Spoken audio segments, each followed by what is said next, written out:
Hello everyone, how is everybody doing today? Hoping everybody is enjoying their weekend. I hope that you had a good time at church, and I just hope that you are starting your week off just wonderful.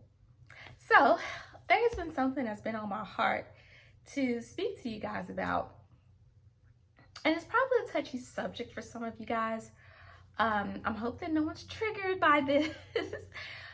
But let's talk about it. When your little angel comes to you, back up. Let me paint a picture for you. So you've been watching my videos and you are so organized. Your homeschool days are so efficient. You guys are starting on time. You guys are quitting at a decent hour. The night before, you've got the kids' clothes together, your house is sparkling clean, you got your coffee set up, you wake up the next morning, you've spent your quiet time with the Lord, you've done your devotionals, you've done your Bible journaling, all that stuff. Kids are still sleeping peacefully, you're sipping on your coffee, just enjoying your quiet time with the Lord. And let's say, okay, all that's done, breakfast is going good, no problems. You got all your kids' stuff that they need for that day stacked up in a nice stack, and just everything's going well. And let's say, as the kids are waking up and they're coming down to breakfast, someone says, Mom, I want to go to public school. Do we have to homeschool? What are you going to do? I'm pretty sure a lot of you may feel like, oh my goodness, things were going so well. What did I do wrong? What could have possibly gone wrong? Well, I'm here to tell you that I truly and honestly feel in my heart that's normal for all kids. It's normal for kids who've never been to public school. I have 2 kids who've never been to school.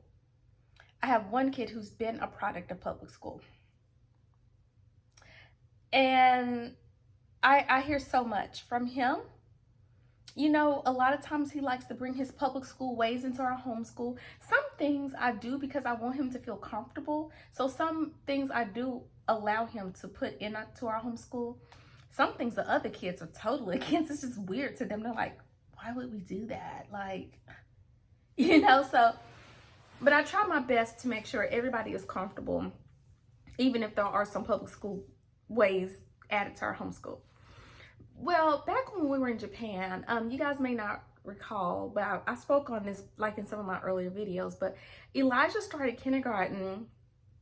Actually, he started pre-K at an Army base in their CDC, which is the Child Development Center on military bases. It's like a daycare. So he started his pre-K there. And then he went on to a school that was located on our base for kindergarten. During this time, I had no desire whatsoever to homeschool. So he spent half of his year there, and then the other half is when we moved to Japan. Well, more than half, like 3/4 of his schooling was in New Mexico, and then we moved to Japan. And he completed that year in the DoD schools over there on base, which is the Department of Defense school. So it's an American English school on base. His first grade year, he completed the majority of that in public school, and then when COVID hit, I just pulled him out. He finished his at-home education, the at-home stuff, I was using their curriculum, but at home and on the computers and stuff. He was alongside Jerry and Kelsey as they were homeschooling. But anyway, the following year, I did pull him out completely for his 2nd grade year. He was at home. And so there are a lot of times, we typically try to stop our school or make sure our school day is over by the time most of the public school kids get out of school, because those are his friends, and everybody goes to the playground, and the moms go to the playgrounds. Oh, we talk and catch up on our shows. Oh, I miss my friends. Anyway. So a lot of times they would be like, Elijah, we don't see you no more. Whose class are you in? And he's like, oh, I'm homeschooled. But it's so funny because while Jerry and Kelsey were homeschooled, he wanted to be homeschooled. And then he liked homeschool when he got there because he liked the flexibility of it. We don't have school on Mondays. Some days we are in our pajamas. Some days, we're running errands, and then we can have school later. Just, he loved that aspect of it. But then he gets around his friends, which I think a lot of time, a lot of kids probably do wish that they were at home. I don't know. Kids are going to be kids regardless. So I don't think no matter what, kids probably are never happy. But I think a lot of times deep down, maybe some of those kids kind of wish, because the way he would speak so highly of it, like, oh man, I get to be with my mom all day. I don't have to go outside when it's cold. Like, I remember one day we were meeting our friends at the playground, and he was like, it had rained like a horrible, like, whoosh rain. And he was like, I am so glad I don't have to get up and get out in that. And he was like, while y'all were out there, I was at home snuggling with my mom. But I do think a lot of times kids probably are like, oh, snuggle with my mom too. So they're going to turn the heat up. Oh, well, we have popcorn day today. And, oh, we're going to have pajamas at school. Oh, let's bring a stuffed animal day to school. Whereas Elijah, it will make him nostalgic and like he felt like he was missing out. Meanwhile, Jerry and Kelsey are like, well, I can do that any day of the week, So it didn't really faze them. For him, it was like, I miss school. I want to go back to public school. And Jerry has had his thoughts about it too. He's interested. He's intrigued. Mom, will I ever go to school? And all I can say, and this is the absolute truth, all I know is this year you're homeschooling. I cannot speak for next year. And that's enough for them. But there are times when Elijah is feeling like he's missing out on something. And I just talk to him. I say, you know what, honey? Those days do sound really fun. It sounds like they're having a good time. But you're really not missing anything. And I have to remind him, do you remember what lunch was like? Do you remember what recess was like? And I just remind him of the things that brought me to my decision to homeschool, which is going to look different for everybody else. But for us, we had some specific instances where there is a crazy man that worked at the school that screamed in my kids' face and my friends' kids' faces, and the school did absolutely nothing about it. So I was able to remind him of those things. And I said, you get to see your friends anytime you want. We're always at the playground. If you ever want to see them, I can just phone call. Hey, guys, come over. Hey, let's go meet downstairs at the playground. And I also let him know, I feel like you just have a higher quality of education here at home with me. Tell me what you miss about school. For him, he missed having more people in his class. And I'm like, yeah, I know. It's just you because Jerry and Kelsey are in the same class. But, we have our group subjects. We can do that together. And then that's when I choose to give him something he has control over, something that's just for him, something maybe that he wants done in our homeschool. So far it's working, guys. But I can tell you right now, do not react. I know it hurts. It's like, oh my God, I'd rather somebody just take a dagger, stab me in the knife. I know. It's very hurtful, especially when you put so much time and effort into it, but they're kids. And at the end of the day, you're a mom. Just like I told my own kids. Like when Jerry asked me about it, I said, listen, I know you feel like you're missing out on something, but as your mom, you have to trust me. I'm doing what I feel is best for you and best with your education. You want friends? I promise you, you have more time with friends when you are at the playground. You have more time with your friends when we're at church. We got all kind of things to look forward to. It seems like somebody's always having a birthday party. I got 3 birthday parties right here, not to mention birthday parties for people at church, birthday parties for the neighbors. There's always a birthday party, seems like. And it's so funny because just the other day, it's getting cold out here. And Jerry could look out the window back here and see the kids back here, their friends, going to the bus stop with their mom. And Jerry said, Mama, I'm so glad that I can stay here with you. And Elijah said, you know what? I am too.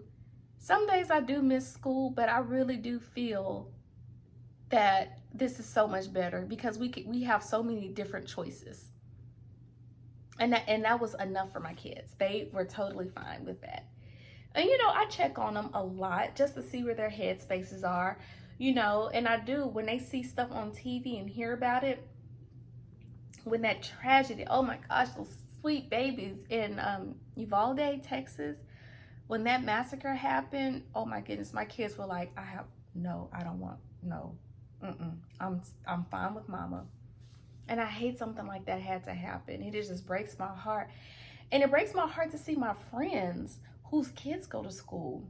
The main purpose of this video was to show you, if your kids are curious about school, if they're asking to go back to public school, don't throw the towel in just yet. Talk to your kids, and hopefully you have a strong connection with your kids and they trust your judgment, because if they do, if you have set the foundation for your kids to trust you and to understand that you know what's best, they'll chill with it. Now, I'm not saying they're never going to bring it up, but it might be more of a fleeting thought, and then they'll hone it back in and come back around and enjoy school like normal. So, but please do not be reactive. Don't, lose your cool, and don't get all emotional. Oh my God, how can you say that? I promise you, if you lose your cool like that in an over emotional state, letting them know that how bad that they hurt your feelings, they're not going to want to open up to you anymore, because it's too much. No kid wants to have to manage their parents' emotion. And just to be honest with you and to be real, that's exactly what the position you're putting them in. And it's easier said than done, especially if it's learned behavior. You're speaking to someone who very much knows all about that, okay? And that's why I can speak on it. Don't have your children manage your emotions for you. It's too much of a weight to bear. So if you're feeling some kind of way, you need to suck it up. Talk to your husband about it, the way that they made you feel. But putting that burden on them, it's tough. Not saying you can never share your emotions with your kids, because mine even asked me, does that hurt your feelings? I let them know how I felt. I just didn't get over dramatic with it or over emotional with it. I just said, well, I understand how you feel. And yeah, it kind of did make me feel some kind of way, because I thought you were enjoying it, but tell me how you feel, because I want to know. Maybe we can talk through it together. And that was just enough for them, And it makes it easier for my kids to come to me about their problems and issues, knowing that I'm not going to spaz out, knowing that they're not going to feel terrible for like hurting my feelings. And because that's usually why kids close up, because they feel like, oh, I don't want to hurt her feelings, And then you're going to see your kid with a problem and they're going to be looking upset and they won't tell you why. So anyway, it's okay. I think it's normal for kids to go through this. Don't start just abandoning ship because they said that, because at the end of the day, they're just kids. And some kids, especially when they know your kids are homeschooled, they're going to like hype up public school to be more than what it is. And I let my kids know that. I said, hey, you just never know. Some kids, they want to be in your position, but this is what our family is doing, and some kids are, their path is something, it sets something differently, but this is ours. I can't speak for high school. I can't speak for middle school. I can speak up is this year. And this year we're going to finish, and we're going to finish strong like we always do. And I do that with everything, because like a lot of time my kids, they want this, they want that. Can we go here? Can we go there? Can we do this? Can we do that? Even something as simple as the playground, sometimes I'm not able to do it because there's just too much to be done. And so now I say, well, like we were at the barbershop earlier, and I'm like, okay, they're wanting to go here and go there. And I'm like, guys, listen, I would want to do that, but all I can do is let's leave the barbershop. We don't even know what time we're leaving here, and let's take it from there. And they were cool with that, because I don't want to start, I don't want to get in the habit of telling my kids no all of the time. And at the same time, I don't want to be making a bunch of promises that I know that I cannot keep. So I just keep it simple. Step one, let's get through this. You know what I'm saying? So it just makes it easier for everyone, So anyway, I hope that you guys got something out of this video. I hope that I am helping someone out there who might have gone through this, somebody who might be going through this now, or for whenever the time hits. I just hope that you can recall the pointers that I have. And hey, we're in this together as homeschool moms. So any piece of wisdom or advice I can offer, just let me know. So if you've gone through this or anything like it, just leave it down there in a comment below. Let me know how you handle it. Okay, so and in the meanwhile, guys, please be sure to hit like and subscribe, and until the next video, I'll be seeing you guys.